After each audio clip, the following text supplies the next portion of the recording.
So I'm here with Steve, the director, and Michael, the producer. They worked on this amazing, amazing movie called Tinkerbell and the Legend of the NeverBeast. So, how do you approach a project like this? The movie was actually inspired by my daughter. I grew up in a household with no pets of any kind. No dogs, no cats, nothing. And because of having no pets, I have a fear of very large dogs. Now, years have passed, and I have a family now, and my daughter loves one thing above all else: very large dogs. So she'll see a neighbor walking a dog down the street, and she'll throw her arms around him in a big loving hug. And it would scare me, but it'd show me something really important, that my daughter has an open heart. So I talked to her about it, and she said, well, all animals are my friends. Why wouldn't they be? In fact, the bigger they are, the bigger the love they have to give. And I thought, that's the story that I want to tell. It's Fawn, the animal talent fairy. She takes care of animals. She loves animals unconditionally. And she encounters a creature that can be perceived of as a monster. And her open heart is going to be put to the test. And it was important for Fawn to learn, and probably also for my daughter to learn, that it's the balance. It's the balance of thinking with your heart and thinking with your head that's going to make for a happy life. And for Mike, what are the animals used for Beast, and how do you feel you connect to this character, if you can connect to him? It was important for us in the design of Gruff to have something that was magical, yet still identifiable. And so we looked at different animals in the design. So we looked at like a yak in his long fur. We looked at an armadillo and this mysterious tail. You know, he's got these massive teeth and this jaw, but yet these beautiful eyes. And these eyes we actually used as inspiration were a cow's eyes. And you could look into a cow and not quite know what he was thinking. And then that also led us to the voice of Gruff.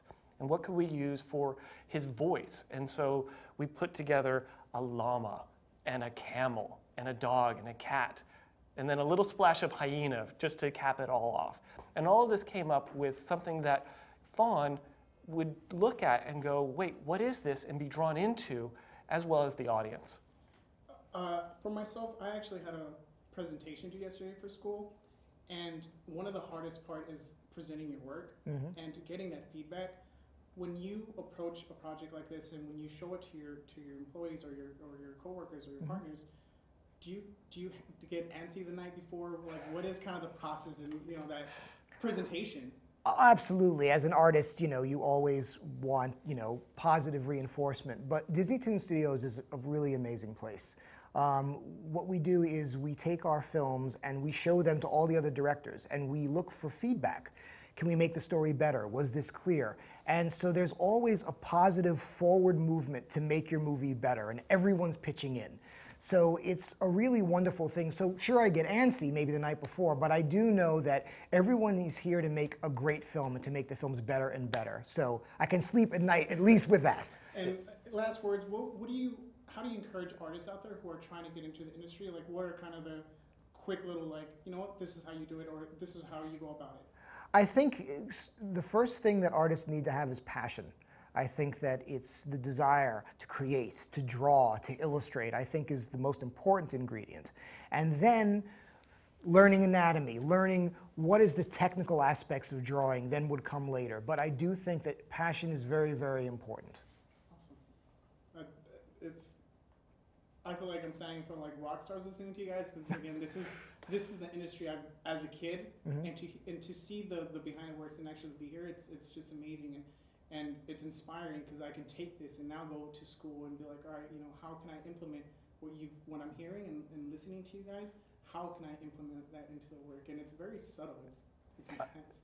Yeah, for us, animation is collaboration. It's a team. It's something that takes a whole army of folks and artists to work on. And to be part of that team is just a tremendous honor. And to be inspired. I mean, I think that the crew were fantastic. And I think we were all completely on the same page. And the storyboard artists would come to me with ideas and new ways to kind of open up the story into new possibilities. And it was an amazing collaborative process. And there's no joy. I've never experienced any kind of joy as the joy of seeing the finished film. Seeing it all come to life with the music and the sound effects and the color is just a dream come true.